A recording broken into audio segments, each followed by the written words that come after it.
عشق نے غالب نکما کر دیا ورنہ ہم بھی آدمی تھے کام کے۔ السلام علیکم ناظرین، آج میں آپ کے سامنے غالب کا یہ جو مشہور شعر ہے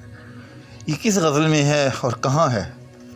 اور وہ غزل پھر کتنی پیاری ہوگی جس کا شعر اتنا مشہور اور اتنا پیارا ہے، تو میں وہ آج آپ کی خدمت میں لے کر حاضر ہو رہا ہوں، پوری کی پوری غزل اور مکمل تشریح کے ساتھ۔ لیکن اس سے پہلے ہمیشہ کی طرح آپ سے التماس کہ اگر آپ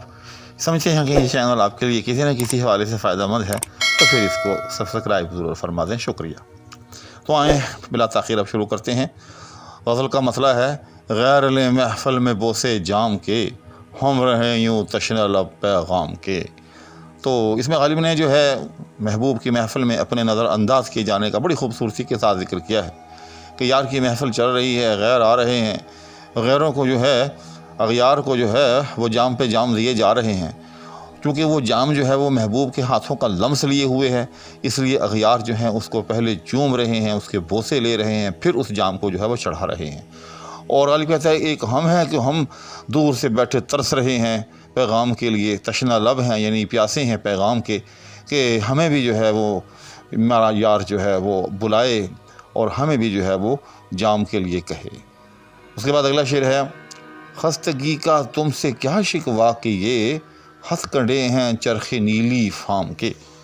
تو اس کے پیچھے یاد رکھیے گا کہ ایک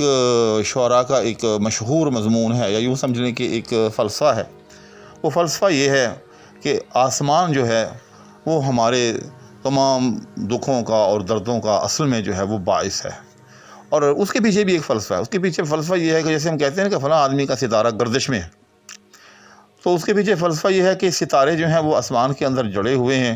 تو جب آسمان گھومتا ہے، حرکت کرتا ہے، جیسے کہ نظر آتا ہے بظاہر، تو اس کے ساتھ ساتھ ستارے بھی جو ہیں وہ گردش کرتے ہیں۔ اس طرح سے ہمارے ستاروں کو گردش میں لانے والا جو ہے وہ آسمان ہے۔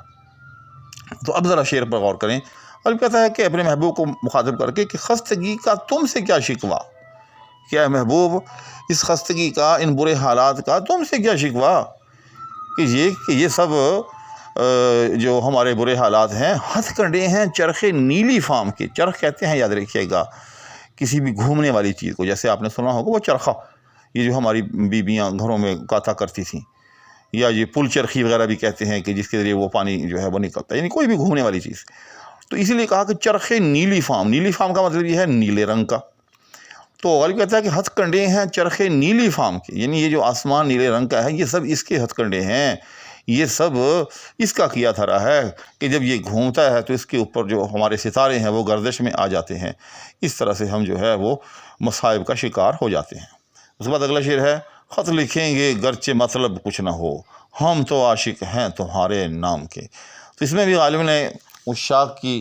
وہ جو ایک بے نیازی کی کیفیت ہے کہ چاہے کچھ بھی ہو، چاہے یار کا وصال حاصل ہو نہ ہو، لیکن ہم جو ہیں عشق سے باز نہ آئیں گے۔ چنانچہ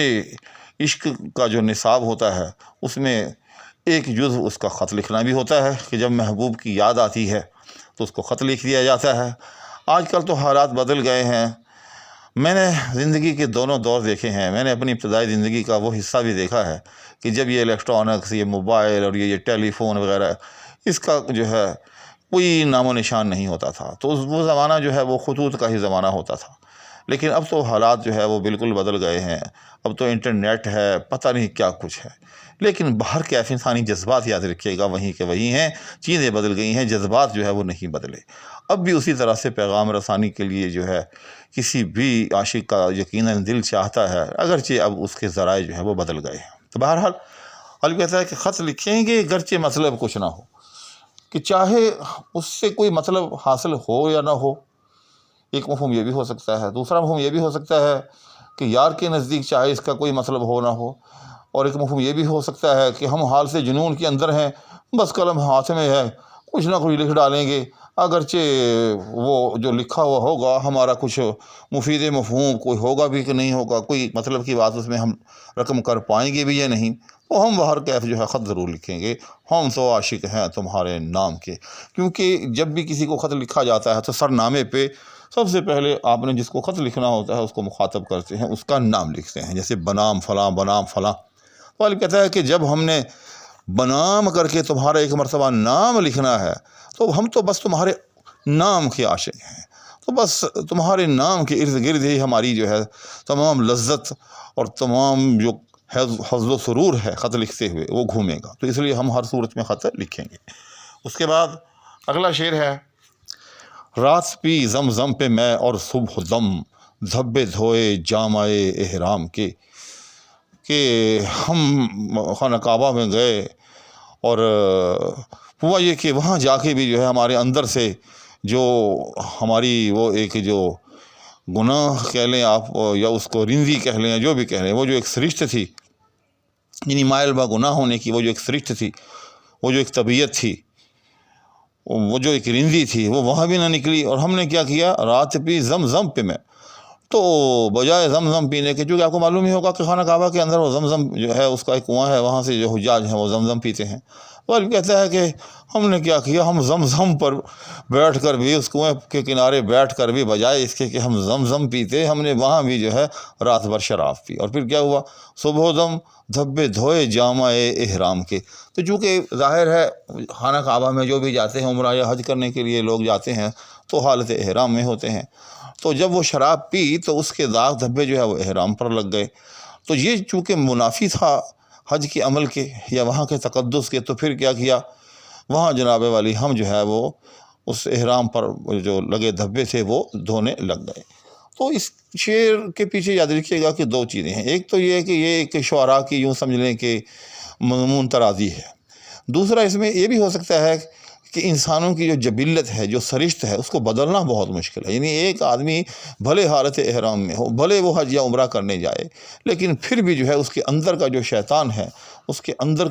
کی جو منفی چیزیں ہیں وہ وہاں بھی جو ہے جا کر ظہور کر سکتی ہیں، وہاں بھی جو ہے انسان جو ہے وہ راہ راست سے ہٹ سکتا ہے۔ تو اسی لیے وہ مختلف قسم کے ہمارے صوفیہ شعراء کے بھی اشعار ہیں کہ مکے گیا کل نہیں مکدی، اس طرح سے کہ جب تک من چو نہ مکائیے ہو، غالباً اس قسم کے اشعار ہیں، میں نے ضروری نہیں کہ میں نے صحیح پڑھا ہو۔ تو بہرحال بات یہ ہے کہ جب تک اس کا مفہوم یہ ہے کہ جب تک آپ اپنے دل کی صفائی نہیں کریں گے، دل سے بات کو نہیں ختم کریں گے، مکے جانے سے بات ختم نہیں ہوگی۔ یہ کسی پنجابی صوفی شاعر کے شعر کا مفہوم ہے۔ اس کے بعد اگلا شعر ہے، دل کو آنکھوں نے پھنسایا کیا، مگر یہ بھی ہلکے ہیں تمہارے دام کے۔ غالب کہتا ہے کہ یہ آنکھیں جو ہیں یار کی، انہوں نے کیا کیا، انہوں نے میرے دل کو جو ہے وہ پھنسا لیا، جس طرح سے پرندہ جو ہے کسی جال میں پھنس جاتا ہے،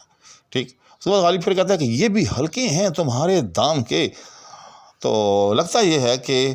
تم نے کوئی جال بچھا رکھا ہے اور اس جال کے اندر میرے دل کا طائر، میرے دل کا پرندہ جو ہے وہ اب پھنس کر پھڑا رہا ہے۔ تو یہ جو دو آنکھیں تمہاری نظر آ رہی ہیں، یہ بظاہر تو آنکھیں ہیں، لیکن حقیقت میں مجھے لگتا ہے کہ یہ بھی تمہارے دام کے حلقے ہیں، یعنی تمہارے جال، دام کہتے ہیں جال کو، حلقہ کہتے ہیں وہ جو سوراخ سا ہوتا ہے، وہ جو دھاگوں کی وجہ سے ایک سوراخ بنتا ہے، جب مختلف دھاگوں کو آپس میں جو ہے ایک دوسرے کے اوپر سے گزارتے ہیں تو پھر وہ یوں سمجھ لیں کہ حلقے سے یا سوراخ سے جو ہے وہ جال کے اندر بن جاتے ہیں، جن میں الجھ کر جو ہے وہ پرندہ پھنس جاتا ہے۔ اس کے بعد اگلا شعر ہے، شاہ کی ہے غسل صحت کی خبر، دیکھیے دل کب پھریں حمام کی۔ یہ بہادر شاہ ظفر سے متعلق ہے، وہ بیمار ہوئے اور پھر وہ وقت آیا کہ وہ صحت یاب ہوئے، تو ظاہر ہے بیماری کی حالت کے اندر آدمی نہانے وہانے سے جو ہے تھوڑا پرہیز رکھتا ہے۔ تو اب شاہ نے غسل کرنا ہے اور غسل ظاہر ہے حمام میں جا کر ہوگا۔ تو غالب کہتا ہے کہ دیکھیے دن کب پھریں حمام کے۔ تو وہاں اصل میں حمام سے مراد یہاں میں سمجھتا ہوں کہ جو اس حمام کے اوپر لوگ مقرر ہوں گے، پانی وغیرہ وہاں کا درست رکھنے پر، گرم رکھنے پر مامور ہوں گے، کیونکہ جب وہاں بادشاہ غسل فرمائے گا تو یقیناً کچھ انعام و کرام جو ہے وہ بھی دے گا۔ تو اس طرح سے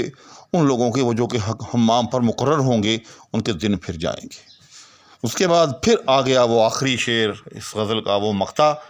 کہ جس کی وجہ سے یوں سمجھیں کہ یہ غزل ایک طرح سے بہت زیادہ جو ہے ایک اہم مقام رکھتی ہے غالب کے دیوان میں۔ اور وہ شعر کون سا ہے، عشق نے غالب نکما کر دیا ورنہ ہم بھی آدمی تھے کام کے۔ تو یاد رکھیے گا کہ میں سمجھتا ہوں کہ اس میں عشق کی دو قسمیں جو ہیں کرنا بہت بڑی ضرورت ہے اس کی تفہیم کے لیے، کہ ایک عشق مجازی ہوتا ہے، ایک عشق حقیقی ہوتا ہے۔ تو جو نکما جو کرتا ہے یاد رکھیے گا انسان کو وہ عشق مجازی کرتا ہے، لیکن یہ بھی یاد رکھیے گا کہ عشق مجازی بھی اسی صورت میں نکما کرتا ہے کہ اگر آپ اس کو ازدواج میں نہ بدل لیں۔ میرا مطلب یہ ہے کہ آپ کسی کے عشق میں جو ہے کسی صنف نازک کے عشق میں مبتلا ہوئے اور خوش نصیبی سے وہ آپ کے عقد میں آ گئی، تو پھر تو آپ کی زندگی سنور گئی، قلب مطمئن ہو گیا، ذہن صاف ہو گیا۔ چنانچہ پھر عشق نکما نہیں کرتا، بلکہ یوں سمجھ لیں گے پھر تو عشق ایک طرح سے کام کا بنا دیتا۔ لیکن اس کے برعکس اگر آپ اپنی مراد نہ پا سکے تو پھر ظاہر ہے آپ کا ذہن، دل، دماغ سب کچھ جو ہے وہ انتشار پذیر ہو جائے گا، اور آپ نکمے سے بھی نکمے بلکہ نکمے تر ہوتے چلے جائیں گے۔ جبکہ دوسری قسم یاد رکھیے گا عشق حقیقی کی ہے۔ تو عشق حقیقی تو مقصود کائنات ہے۔ عشق حقیقی وہ عشق ہے کہ جس کے بارے میں علامہ نے کہا کہ قوت عشق سے ہر پست کو بالا کر دے۔ تو عشق حقیقی تو وہ چیز ہے کہ اگر انسان کے اندر پیدا ہو جائے، یعنی اللہ جل شانہ کی ذات اور اس کے بھیجے ہوئے پیارے پیغمبر کے ساتھ اگر انسان کا ذہن، دل، دماغ وابستہ ہو جائے تو پھر تو یہ سمجھ لے کہ انسان کے اندر ایک ایسی قوت پیدا ہو جاتی ہے کہ جس سے انسان بڑی سے بڑی منزل کو بھی حاصل کر سکتا ہے، کیونکہ پھر انسان کے اندر جو ہے جو خواہشات نفسانیہ ہیں ان کا خاتمہ ہو جاتا ہے، اور خواہشات نفسانیہ ہی انسان کی ترقی کے راستے میں سب سے بڑی رکاوٹ ہوتی ہے۔ اور غرض چونکہ یہ شعر بڑا اہم شعر تھا تو اس لیے میں نے تھوڑا سا اس پر جو ہے الگ سے ٹائم لگایا اور اس کو اور اچھی طرح سے واضح کیا۔ امید ہے کہ آپ کو اچھی طرح سمجھ میں آ گیا ہوگا۔ اسی کے ساتھ اور دعاؤں کی درخواست کے ہمراہ اب آپ سے اجازت چاہوں گا۔ اللہ حافظ۔